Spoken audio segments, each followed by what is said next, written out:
ಚಾಲಕರ ಧರಣಿಗೆ ಮಣಿದ ಶಾಸಕ Konareddy, taxi stand ತೆರವುಗೊಳಿಸಲ್ಲ ಎಂದ ನಾಯಕ. ನವಲಗುಂದದಲ್ಲಿ ಸಾರಥಿಗಳ ಆಕ್ರೋಶಕ್ಕೆ ಸಿಕ್ಕ ಜಯ, ತೆರವು ಪ್ರಶ್ನೆಯೇ ಇಲ್ಲ ಅಂತ NH ಕೋನರೆಡ್ಡಿ ಭರವಸೆ. ನವಲಗುಂದದ ಬಡ ಟ್ಯಾಕ್ಸಿ ಚಾಲಕರ ಹೊಟ್ಟೆಯ ಮೇಲೆ ಹೊಡೆಯಲು ಮುಂದಾಗಿದ್ದ ಅಧಿಕಾರಿಗಳ ದರ್ಪಕ್ಕೆ ಕೊನೆಗೂ ಬ್ರೇಕ್ ಬಿದ್ದಿದೆ. ನೀಲಮ್ಮನ ಕೆರೆಯ ಪಕ್ಕದಲ್ಲಿರೋ ಟ್ಯಾಕ್ಸಿ ಸ್ಟ್ಯಾಂಡ್ ತೆರವುಗೊಳಿಸುವಂತೆ ಅಧಿಕಾರಿಗಳು ನೀಡಿದ್ದ ಆದೇಶದ ವಿರುದ್ಧ ಚಾಲಕರು ನಡೆಸ್ತಾ ಇದ್ದ ಧರಣಿ ಸತ್ಯಾಗ್ರಹಕ್ಕೆ ಕೊನೆಗೂ ದೊಡ್ಡ ಜಯ ಸಿಕ್ಕಿದೆ. ಸ್ಥಳಕ್ಕೆ ಖುದ್ದಾಗಿ ಭೇಟಿ ನೀಡಿದ ನವಲಗುಂದ ಶಾಸಕ NH ಕೋನರೆಡ್ಡಿ ಚಾಲಕರ ಪರವಾಗಿ ನಿಲ್ಲುವ ಭರವಸೆ ನೀಡಿದ್ದಾರೆ. ಯಾವುದೇ ಕಾರಣಕ್ಕೂ ಟ್ಯಾಕ್ಸಿ ಸ್ಟ್ಯಾಂಡ್ ಜಾಗಕ್ಕೆ ಧಕ್ಕೆಯಾಗಲ್ಲ, ಚಾಲಕರನ್ನ ಇಲ್ಲಿಂದ ತೆರವುಗೊಳಿಸುವ ಪ್ರಶ್ನೆಯೇ ಇಲ್ಲ ಅಂತ ಖಡಕ್ ಆಗಿ ಅಧಿಕಾರಿಗಳಿಗೆ ಸೂಚಿಸಿದ್ದಾರೆ. ಹೌದು, ನವಲಗುಂದದ ಪಟ್ಟಣದ ಪುರಸಭೆ ಕಾರ್ಯಾಲಯದ ಮುಂಭಾಗದಲ್ಲಿ ಕರ್ನಾಟಕ ಚಾಲಕರ ಒಕ್ಕೂಟದ ನವಲಗುಂದ ಘಟಕದ ವತಿಯಿಂದ ಹಮ್ಮಿಕೊಳ್ಳಲಾಗಿದ್ದ 2ನೇ ದಿನದ ಧರಣಿ ಸತ್ಯಾಗ್ರಹ ಸ್ಥಳಕ್ಕೆ ಶಾಸಕ NH ಕೋನರೆಡ್ಡಿ ಭೇಟಿ ನೀಡಿದರು. ನೀಲಮ್ಮನ ಕೆರೆಯ ದಡದಲ್ಲಿ ಎಷ್ಟೇ ಅಭಿವೃದ್ಧಿ ಕಾಮಗಾರಿಗಳು ನಡೆದರೂ ಕೂಡ ಟ್ಯಾಕ್ಸಿ ಸ್ಟ್ಯಾಂಡ್ ಜಾಗಕ್ಕೆ ಯಾವುದೇ ರೀತಿ ತೊಂದರೆ ಆಗದಂತೆ ನೋಡಿಕೊಳ್ಳಲು ಅಧಿಕಾರಿಗಳಿಗೆ ಸ್ಥಳದಲ್ಲೇ ಕಟ್ಟುನಿಟ್ಟಿನ ಸೂಚನೆ ನೀಡಿದರು. ಅಲ್ಲದೆ ನಿಮ್ಮ ಸ್ಟ್ಯಾಂಡ್ ರಕ್ಷಿಸುವ ಜವಾಬ್ದಾರಿ ನನ್ನದು ಅಂತ ಚಾಲಕರಿಗೆ ಪೂರ್ಣ ಧೈರ್ಯವನ್ನು ಕೂಡ ತುಂಬಿದ್ದಾರೆ. ಇದೇ ವೇಳೆ ಮಾತನಾಡಿರುವ ಕರ್ನಾಟಕ ಚಾಲಕರ ಸಂಘದ ತಾಲೂಕು ಉಪಾಧ್ಯಕ್ಷ ಮಂಜುನಾಥ್ ಸುಣಗಾರ್ ಅವರು, ನಮ್ಮ ಜೀವನೋಪಾಯಕ್ಕೆ ಈ ವಾಹನಗಳು ಮತ್ತು ಟ್ಯಾಕ್ಸಿ ಸ್ಟ್ಯಾಂಡ್ ಬಿಟ್ಟರೆ ಬೇರೆ ಯಾವುದೇ ಆಧಾರ ಇಲ್ಲ. ಅಧಿಕಾರಿಗಳು ಜಾಗ ಖಾಲಿ ಮಾಡಲು ಹೇಳಿದ್ರಿಂದ ಅನಿವಾರ್ಯವಾಗಿ ಧರಣಿ ಕೋರಬೇಕಾಗಿತ್ತು ಅಂತ ತಮ್ಮ ಅಳಲನ್ನು ತೋಡಿಕೊಂಡ್ರು. ಇತ್ತ ಕರ್ನಾಟಕ ರಕ್ಷಣಾ ವೇದಿಕೆಯ ವೇದಿಕೆ ಅಧ್ಯಕ್ಷರಾಗಿರುವ ಸಿರಾಜುದ್ದೀನ್ ಧಾರವಾಡ ಅವರು ಕೂಡ ಮಾತನಾಡಿದರು. ಶಾಸಕರು ಸ್ಥಳಕ್ಕೆ ಬಂದು ಚಾಲಕರ ಹಿತ ಕಾಯುವ ಭರವಸೆ ನೀಡಿರೋದ್ರಿಂದ ಈ ಧರಣಿ ಸತ್ಯಾಗ್ರಹವನ್ನು ಹಿಂಪಡೆಯಲಾಗ್ತಾ ಇದೆ. ಚಾಲಕರಿಗೆ ಶಾಶ್ವತ ನ್ಯಾಯ ಸಿಗುವಂತಾಗಬೇಕು ಅಂತ ಆಶಯ ವ್ಯಕ್ತಪಡಿಸಿದರು. ಒಟ್ನಲ್ಲಿ ಬಡ ಚಾಲಕರ ಬದುಕಿನ ಆಧಾರವಾಗಿದ್ದ ಟ್ಯಾಕ್ಸಿ ಸ್ಟ್ಯಾಂಡ್ಗೆ ಶಾಸಕರು ಶ್ರೀರಕ್ಷೆ ನೀಡಿದ್ದು ಸಾರಥಿಗಳ ಮುಖದಲ್ಲಿ ಸದ್ಯ ನಿರಾಳತೆ ಮೂಡಿಸಿದೆ. ಕೊಟ್ಟ ಮಾತಿನಂತೆ ಶಾಸಕರು ಚಾಲಕರಿಗೆ ಶಾಶ್ವತ ನ್ಯಾಯ ಕೊಡಿಸ್ತಾರಾ ಅನ್ನೋದನ್ನ ಕಾದು ನೋಡಬೇಕಾಗಿದೆ. ವರದಿ ಯಮನೂರು ವಡರ್, ರಾಷ್ಟ್ರಕ್ರಾಂತಿ ನ್ಯೂಸ್, ನವಲಗುಂದ.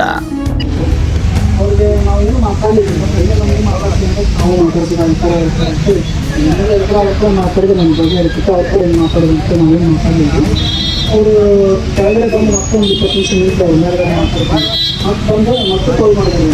ನಾವು ಇಲ್ಲೇ ಯಾರು ಇನ್ನೊಂದು ಕಡೆ ಬಂದು ಶುರು ಮಾಡಿಸ್ಬೇಕು, ಸಾರ್ವಜನಿಕರಿಂದ ಇರುವಂಥದ್ದು ಅಲ್ಲ, ಅದಕ್ಕೆ ಇವನ್ನೆಲ್ಲ ಖಾಲಿ ಮಾಡಿಸ್ಬೇಕು. ನಾವು ಅಲ್ಲಿ ಏನು ಜಾಗ ಇತ್ತು, ಗುಡಿ ಐತಿ, ಈ ಗುಡಿ ಇರಬಾರ್ದಿತ್ತು, ಆದರೂ ಐತಿ, ಅದಕ್ಕೆ ನಾವು ತೊಂದರೆ ಮಾಡೋಲ್ಲ. ಆ ಗುಡಿ ಏನಿತ್ತು ತಂದೆಯಲ್ಲಿ ಇವರಷ್ಟು ಖಾಲಿ ಮಾಡಿಸ್ಬೇಕು. ಅದು ಹೇಳಿದಾದ್ಮೇಲೆ ಮತ್ತು ನಾವು ಸೀದಾಪುರ ಸಾಹೇಬರಿಗೆ ಒಂದು ಮನೆ ಪತ್ರ ಕೊಟ್ಟಿವಿ. ಹಿಂಗೆ ಅವ್ರ ತಂದೆ ಆಗಿತ್ತು, ಇದನ್ನು ಒಂದು ವಾರಕ್ಕಿಂತ ನಮ್ಗೆ ತೋರಿ ಇದನ್ನು ನಮ್ಗೆ ಏನು ಅನ್ನೋದು ಒಂದು ವಾಪಸ್ ನಮಗೆ ನಮಗೆ ಹೇಳ್ರಿ ಅಂತ ಇವ್ರಿಗೂ ಕೊಟ್ಟರು, ಜಿಲ್ಲಾಧಿಕಾರಿಗಳು ಕೊಟ್ಟರು, ಇವರು ಸಮಾಧಿಕಾರಿಗಳು ಕೊಟ್ಟರು, ಅವ್ರ ಮುಖಾಂತರ ವಾಪಸ್ DC ಅವ್ರು ಕೊಟ್ಟರು. ಆಮೇಲೆ ಸಾಹೇಬರಿಗೆ ಕೊಡಬೇಕಂತ ಪ್ರಯತ್ನ ಮಾಡಿದ್ರು. ಬೆಂಗಳೂರಾಗ ಏನಾಯ್ತು ಅಂತ ಅವ್ರಿಗೆ ತಿಳಿಸಿದ್ರು. ಇಲ್ಲ 2-3 ಸಲ ತಿಳಿಸಿದ್ರು. ಆದಮೇಲೆ ಪ್ರತಿ ದಿನವೇ ತಿಳಿಸಿದ್ರು. 2-3 ದಿನ ಆಗ್ತದೆ, ಒಂದು ವಾರಗಟ್ಟೂ ಆನಂದ ಮಾಡಿ ತಿಳಿಸಿದ್ರು. ಅವರು ಕೂತಾಗಿ ಬಂದು ಸಾಹೇಬರಿಗೆ ನಮಗೆ ಏನೋ ಮಾತಾಡಿದ ಮೇಲೆ ಅವ್ರು ಹೇಳಿದ್ರು, ಅವರು ಅಲ್ಲಿ ಜಾಗ ಮಾಡಿಕೊಡ್ತೀವಿ, 2 ಏನಿದಾವು ನಾವು ಬಿಡ್ತೇವೆ, ಅದನ್ನು ಯಾರೂ ನಿಮಗೆ ತಕರಾರು ಮಾಡೋಂಗಿಲ್ಲ ಅಂತೇಳಿ ಆನಂದ ನಾನು ಹೇಳಿದ್ರಿ. ಸಾಹೇಬರು ಅದನ್ನು ನಿನ್ನೆ ಹೇಳಿದ್ರು. ಅದಕ್ಕಿಂತ ಮುಂಚೆ ನಮ್ಮ ಪ್ಲೇನ್ ಮಾತಾಡಿದ್ರು ಅವರು. ಅದಕ್ಕೆ ಪ್ಲೇನ್ ಆ ಜಾಗ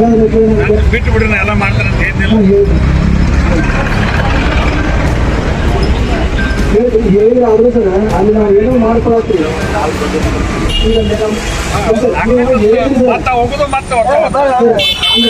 130 ಗಾಡಿ ಪರ್ಚೇಸ್ ಮಾಡಿ ಅಷ್ಟು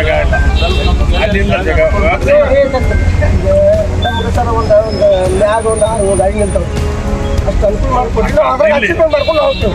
ನಮ್ಗೆ ಆ ಜಾಗ ನಮ್ಗೆ ಕೊಡ್ರಿ ಸಾಕು.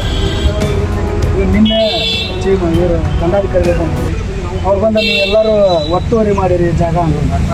ಯಾರು ತುಂಬ ಒತ್ತುವರಿ ಸರ್, ನಾವೇನು ಒತ್ತುವರಿ ಮಾಡಿರಿ 41 ಗಂಟೆ ನಿಮ್ಗೆ ಗೊತ್ತಿದೆ. ಅವರು ಬಂದಾಗ ಗೌರ್ಮೆಂಟ್ ತಾಲೂಕಿನಾಗ ಏನು ಚಿಂಚನೂ ನಿಮ್ಗೆ ಗೊತ್ತಿಲ್ಲದೆ ವಿಷಯ ಯಾವುದೂ ಇಲ್ಲ. ಯಾಕಂದ್ರೆ ಮೊನ್ನೆಯಿಂದ ಹೇಳ್ತೀನಿ, ನೀವು ಎಲ್ಲ ವಿಧಾನಸಭೆಗಿದ್ರು ಗೌರ್ಮೆಂಟ್ ಬಗ್ಗೆ ಯಾವುದೋ ಒಂದು ರೋಡ್ ಬಗ್ಗೆ ಆದ್ರೆ ನೀವು ನನಗೆ ಹೇಳಕ್ಕೆ ಬರಬೇಡ್ರಿ, ನನಗೆ ಅದು ಏನು ಚಿಂಚೆ ಗೊತ್ತಿಲ್ಲ. ಯಾಕಂದ್ರೆ ಈ ಮಣ್ಣಿನ ಮಗ ಅಂತೇಳಿ ಎಲ್ಲರಿಗೂ ಗೊತ್ತೈತೆ. ಆ ಕಾರಣಕ್ಕೆ ನಿಮ್ಗೆ ಹೇಳುವಂಥದ್ದು ಏನಿಲ್ಲ. ಇವ್ರು ಬಂದು ನಮಗೆ ಅತಿಕ್ರಮಣ ಮಾಡಿ ಅಂತ ಹೇಳ್ತಾರೆ. 40 ವರ್ಷದಿಂದ ಅಲ್ಲಿ ಧ್ವಜ ಹಾರಿಸ್ತೀವಿ, ಗಣರಾಜ್ಯೋತ್ಸವ ಮಾಡ್ತೀವಿ, ಆಗಸ್ಟ್ ಎಲ್ಲ ಮಾಡ್ತೀವಿ, ಗಣಪತಿ ಹಬ್ಬ ಮಾಡ್ತೀವಿ ರೀ, ಎಲ್ಲನೂ ಮಾಡ್ತಾ ಇದ್ದೆ. ಹನುಮಪ್ಪನದು ಎಲ್ಲಾನು ಚಾಕ್ರಿ ಮಾಡ್ತೀವಿ ಅಂತಂದ್ರೆ ನಾವೇನೋ ಸ್ವಂತಕ್ಕಾಗಿ ಒಂದು ಬಿಲ್ಡಿಂಗ್ ಏನಂದ್ರೆ ನಮ್ಮ ಜಾಗ ಇದ್ರೆ ನಾವೇನು ಬೇಕಾದ್ರೆ ಮಾತಾಡಬಹುದು, ಅದು ನಮ್ಮ ಜಾಗ ಅಲ್ಲ. ಈಗ ಅದು ಕೆರಿ ಜಾಗ ಇದ್ರೆ ಸುಪ್ರೀಂ ಕೋರ್ಟ್ ಆದೇಶ ಪ್ರಕಾರ ನಾವ್ಯಾರೋ ಅಲ್ಲೇ ಮಾಲೀಕತ್ವ ಅಥವಾ ಇದು ಮಾಡೋಕ್ಕೆ ಅವಕಾಶ ಇಡೀ ದೇಶದಾಗ ಇಲ್ಲ. ಅವ್ರಿಗೊಂದು ಅಷ್ಟೆಲ್ಲ ಇಡೀ ದೇಶದಾಗಿಲ್ಲ. ಇದು ಎಲ್ಲರಿಗೂ ಗೊತ್ತಿರ್ತಕ್ಕಂಥ. ನಾನು ಅದಕ್ಕೇನು ಇದೆ ಅನ್ಅಫಿಷಿಯಲಿ ಇದನ್ನು ಚರ್ಚೆ ಮಾಡೋದು ಬೇಡ. ಅವ್ರಿಗೇನೋ ತೊಂದರೆ ಆಗ್ಲಂಗೆ ಅಲ್ಲಿ ಒಂದು ಚೌಕ್ ಜಾಗ ಏಟೈತೆ ಅದನ್ನು ಬಿಟ್ಟು ಉಳ್ಕಿದ್ದೆಲ್ಲ ಪ್ಲ್ಯಾನ್ ಮಾಡಿ ಅಂತ ಇಂಜಿನಿಯರ್ಗೆ ಹೇಳೀನಿ, ಎಲ್ಲರಿಗೂ ಹೇಳೀನಿ. ನಿಮ್ಮನ್ನು ಬಿಡೋದು ಯಾರು ಒಬ್ಬರು ಬಿಡ್ಸಕ್ಕೆ ಬಂದ್ರೆ ನನ್ನ ಜವಾಬ್ದಾರಿ. ಯಾರು ಬಿಡಿಸ್ತಾರೆ? ಯಾರೋ ಒಬ್ರು ಹೇಳಿದ್ರು ಅಂತ ಕೂಡ ಒಬ್ಬ ಅಧಿಕಾರಿ ಬಂದು ಮಾತಾಡೋದು ಅಂತ ತಿಳ್ಕೊಂಡು ಹೇಳಿ ನೀವು ಸ್ಟ್ರೈಕ್ ಹೋದ್ರೆ ಏನು ವಿಚಾರ ಹೇಳೋದು? ನೀನು ಕೇಳು ಒಂದು ನಿಮಿಷ, ನೀವು ಅಲ್ಲಿ ಇರ್ಬೇಕಷ್ಟೇ ಹೌದಲ್ಲ, ಅದು ನಾನು ಬಿಟ್ಬಿಡ್ರಿ. ನಾವು ಇಲ್ಲಿ ಕುಂದ್ರೋ ಕಾರಣ ನೀವು ಒಂದು ನಿಮಿಷ ಕೇಳ್ಬಿಡು. ರೈಟಿಂಗ್ ಕೊಡೋದಾಗ್ಲಿ ಅಥವಾ ಇದು ಮಾಡಾಗ್ಲಿ ಯಾರೂ ಮಾಡಂಗಿಲ್ಲ ನೇಮದ ಪ್ರಕಾರ. ಅದಕ್ಕೆ ನಿಮ್ಗೆ ಏನು ಅನುಕೂಲ ಬೇಕೋ ಮಾಡಿಕೊಡ್ತಾನ. ಮತ್ತು ಅದು ಅಷ್ಟಲ್ದ ಕುಡಿ ನೀರಿನ ಮಾಡೇನಿ, ಶೌಚಾಲಯ ಮಾಡಾಕತ್ತೀವಿ, ನಿಮ್ಗೆ ಅನುಕೂಲ ಮಾಡತ್ತೀವಿ. ನಿಮ್ಮ ಕಡೆ ಒಂದು ಚಾವಿ ಕೊಡೋದು ಅಂತ ಹೇಳೇನಿ ಅವ್ರಿಗೆ. ಇವತ್ತಿಗೂ ನಾವು ನಿಮ್ಮ ಬಗ್ಗೆ ನಾವು ಏನೋ ಮಾತಾಡಿದ್ವಿ, ಏನೋ ಮಾತಾಡುವಂಥ ಪರಿಸ್ಥಿತಿನೂ ಬಂದಿದ್ವಿ. ಅಲ್ಲೋ ಇಲ್ಲಿ ಮಟ್ಟ ಬಂದಿರಿ ಅಂತ ಕೇಳಿದ್ರಿ. ಒಂದು ಕಾರಣ ಏನಂತಂದ್ರೆ ನೀವೇ ಹೇಳಿದ್ರಿ, ಈಗ ನಮ್ದು ಕೆರಿಯರ್ ಅದು ನಮ್ದು ಯಾವುದೋ ಹಸ್ತಕ್ಷೇಪ ಇರೋಂಗಿಲ್ಲ, ಅದು ಡೈರೆಕ್ಟ್ ಡಿಪಾರ್ಟ್ಮೆಂಟ್ ಇರುತ್ತೆ, ಅಲ್ಲಿ ಯಾವುದೇ ಸಾರ್ವಜನಿಕರಿಗೆ ಅವಕಾಶ ಇಲ್ಲ ಅಂತ ಹೇಳಿ ಅದೇ ಹೆದರಿಕೆಗೆ ರೀ. ಈಗ ಅದೇ ಹೆದರಿಕೆಗೆ 150 ಕುಟುಂಬ ಅಂತಂದ್ರೆ ನಾವೇನು 150 ಗಾಡಿ ಈಗ ನೀವು ಕುಂತ್ರೆ ತಿಳ್ಕೊ, ಸ್ಟ್ರಿಕ್ಟ್ ಆಗಿ ಕಾಯ್ದೆ ಹಚ್ತಾರೆ. ಏನು ಹೇಳುದು? ಸುಮ್ಮನೆ ಅನ್ನ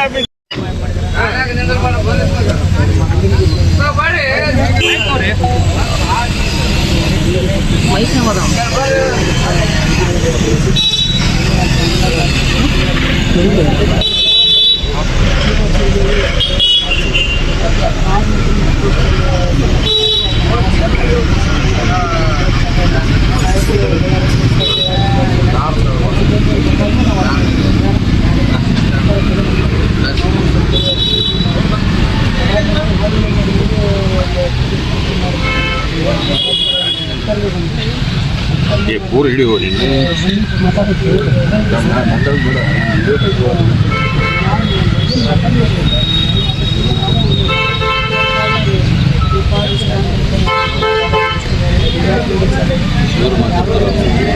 ಯಾರಂದವ್ರೆ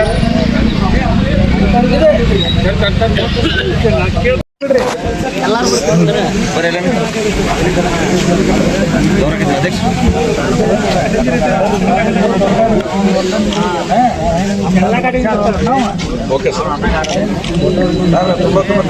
ತಡೆ ಒಂದು ನಿಮಿಷ ಮೈಕ್ ಪೊಲೀಸ್ ಡಿಪಾರ್ಟ್ಮೆಂಟ್ ಮಾತಾಡ್ಬೇಕು. ಅದನ್ನು ಸ್ವಲ್ಪ ಟೆಕ್ನಿಕಲ್ ನೋಡ್ತೇನೆ, ನಾನು ನೋಡಿಲ್ಲ. ಇದು ನನ್ನ ಮಾಹಿತಿ ಐತಿ, ಮಾಹಿತಿ ಇದ್ದು ನಾ ಹೇಳ್ಬೋದು. ಅದ್ರ ಬಗ್ಗೆ ಬೇಕಾದ್ರೆ ಚರ್ಚೆ ಮಾಡ್ತಾರೆ. ಚರ್ಚೆ ಮಾಡ್ತಾರೆ.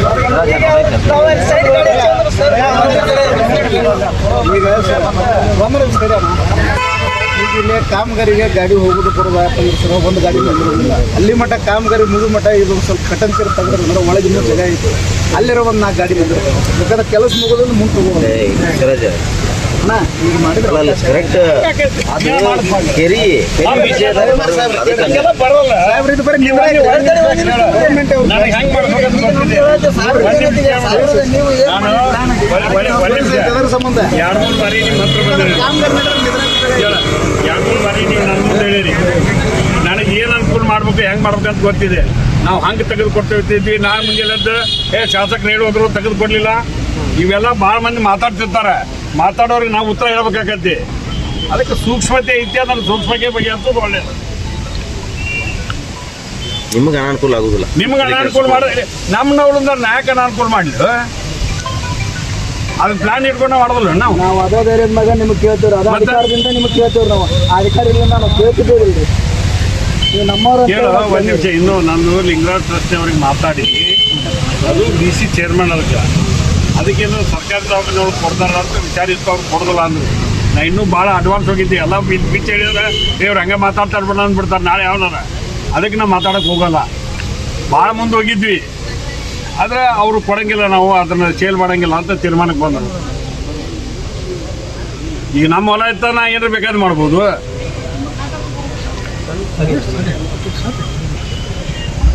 ಅದು ನಮಗೆ ಒಂದು 120 ಕುಟುಂಬ ನಾ ಮಾಡ್ತೇನೆ ಬಿಡು. ಈಗ ನನ್ನ ಮೇಲೆ ವಿಶ್ವಾಸ ಐತಲ್ಲ, ಸುಮ್ಮನೆ ಬಿದ್ದುಬಿಡ್ರಿ, ಏನು ತೆರೆ ಕೆಡಿಸ್ಕೋಬೇಡಿ. ರೋಡ್ ಅದ ಮಾತಾಡೋದು ಇಲ್ಲ ಹಿಂಗೆ ಕೊಡಕ್ಕೆ ಬರಲ್ಲ ಸರ್. ಅವು ಸ್ವಂತ ಜಾಗಗಳು ಅದಾವು. ಪುರಸಭೆ ಜಾಗ ಇದ್ರೆ ಮಾಡ್ಕೊಡಕ್ಕೆ ಅವಕಾಶ ಐತಿ. ಕೆರೆ ದಿಕ್ಕಿಲ್ಲ ಸರ್. ಪುರಸಭೆ ಜಾಗ ಇದ್ರೆ ಇವತ್ತ ಮಾಡ್ತೇವೆ. ನಾವೊಂದು ಕ್ವಶನ್ ಐತೆ ಸರ್. ನವಲಗುಂದ ತಾಲೂಕು ರೋಡಿನ ಸಂಬಂಧ ಸ್ವಲ್ಪ ಕ್ವಶನ್ ಐತೆ ಸರ್. ಏನು ನಾವು ರೋಡ್ ಸಂಬಂಧ ಸರ್ ಇಲ್ಲಿ ಎಲ್ಲ ಸರ್. ನವಲಗುಂದ ತಾಲೂಕು ರೋಡಿಂದ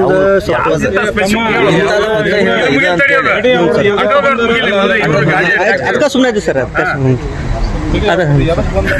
ಚರ್ಚೆ ನಡೆದ ಮುಗಿಲಿ.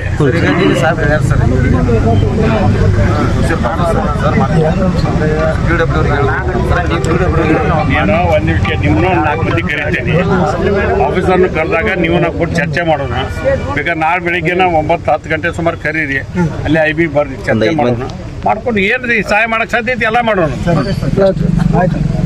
ಸ್ವಲ್ಪ ಹಿಂಬಾಗಿ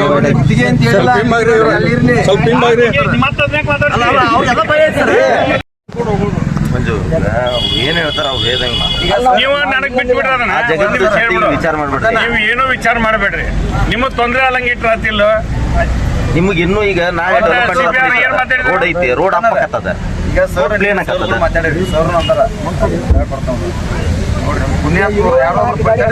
ಮಂಜು ಕೆಲವೊಂದಿಷ್ಟು ಮಂಜು ನಾ ಗಾಡಿ ಹತ್ರಿ ಅವು ಹೋದಕ್ಕೆ ಮತ್ ನಾ ಗಾಡಿ ಬೇರೆ ಹೋದ್ರಿ, ಅದಕ್ಕೊಂದು ಹಿಂಬತ್ ತರ್ಬೇಕಂತ ಎಲ್ಲೋ ತರ್ಪುರಿ ಮತ್ ಫೋನ್ ಮಾಡಕ ಅಲ್ಲಿ ಬಂದ್ ನಿಂತ. ಅದೊಂದು ರಿಕ್ವೆಸ್ಟ್ ಐತಿ, ಬಾಜುಕ್ ರೋಡ್ ಐತಲ್ರಿ ಒಂದಿಟ್ಟು ಹೈಟ್ ಆಗೈತದ, ಅದನ್ನ ಇನ್ನೊಂದು ಮುಂದೆ ಕಾಮಗಾರಿ ಹಾಕೊಂಡ್ರ ಅಂದ್ರ ಅಗಲ ಆಗ್ಬಿಡ್ತದೆ. ಹಲೋ ಹಲೋ ಹೈಟ್ ಆಗೈತೆ ಸರ್. ಹೈಟ್ ಆಗಿದ್ದಕ್ಕೆ ರೋಡ್ ಲೆವೆಲ್ ಮಾಡಿ ನಾವು ಗಾಡಿ ಪಾರ್ಕಿಂಗ್ ಮಾಡ್ಕೊಳಕ್ಕೆ ಸರ್. ಯಾಕಂದ್ರೆ ರೋಡಿಗೆ ಹಚ್ಚಿದ್ರು ಅಂದ್ರೆ ಸರ್ ಎಲ್ಲಾರು ಕಿರಿಕಿರಿ ಮಾಡೋದು.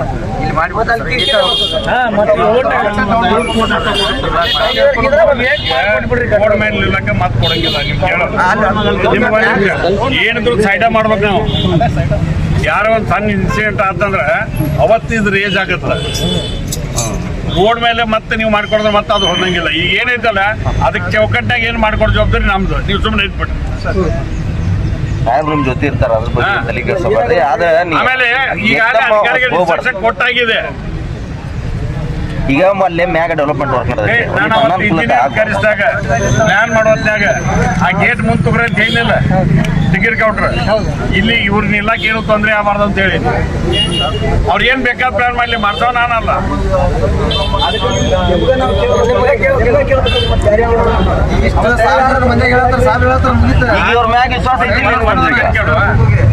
ಕಾಯ್ದೆದ ಕುಂಡಿಷನ್ ಒಬ್ಬ ಶಾಸಕ ಅದಾವ, ಶಾಸಕವಾಗಿ ಹೇಳ್ಬೇಕು. ಈ ವಿಷಯ ನನಗೆ ಅಂಡರ್ಸ್ಟ್ಯಾಂಡಿಂಗ್ನಲ್ಲಿ ಮಾಡತಕ್ಕಂಥದ್ದು.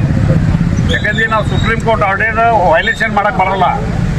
ನಾಟ್ ಓನ್ಲಿ ನವಲಗುಂದಕ್ಕೆ ಅಷ್ಟೇ ಇಲ್ಲ, ಅದು ಕಾಯ್ದೆ ಇಡೀ ದೇಶಕ್ಕೆ ಐತಿ. ಅದಕ್ಕೆ ಸೂಕ್ಷ್ಮತೆ ಅಂತ ಸೂಕ್ಷ್ಮ ನಡ್ಕೊಂಡು ಅಲ್ಲೇ ಅವರು ಕೆಲಸ ಚಲೋ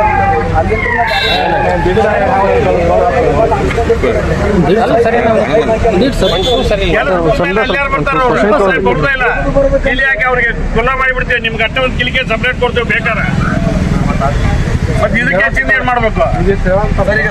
ಮಂಜು ನಿಮ್ಗೆ ಪೂರ್ತಿ ಅಟ್ಮಾಸ್ಫಿಯರ್ ಜಾಗ ಐತಲ್ಲ, ಸ್ಪೇಸ್ ಪಾರ್ಕಿಂಗ್ ಜಾಗ ಮಾಡಿ ಉಳಿತೈತೆ. ಕಾಯ್ದೆ ಪ್ರಕಾರ ಅಲ್ಲದ ಚಾವಿ ಮಾಡಿ ನಿಮ್ ಕಡೆ ಕೊಟ್ಟಿದ್ದೆ. ನೀವು ಬೇಕಾದಾಗ ಓಪನ್ ಮಾಡ್ರಿ, ಇಲ್ಲಕ್ಕಾದ್ರೆ ರಾತ್ರಿ ಅಷ್ಟು ಸಾಕೈತಿ. ಅದನ್ನ ಮಾಡ್ಕೊಂಡು ನಿಮ್ ಕೈಗೆ ಚಾವಿ ಕೊಡ್ತೇವೆ, ನೀವು ಮಂಟೇನ್ ಮಾಡ್ಕೊಡ್ರಿ. ಈಗ ನಮ್ಮಲ್ಲಿ ಹಳ್ಳಿಯಾರು ಗಾಡಿ ಹಚ್ಚಿ ಮಕ್ಕೋತಾರೆ. ಒಂದು ಲೇಟ್ ಆಗೋದಿರ್ತಾರೆ, ಅಲ್ಲಿ ಹಚ್ಚಿ ಮಕ್ಕೋತಾರೆ. ಅನ್ಕೊಂತೀವಿ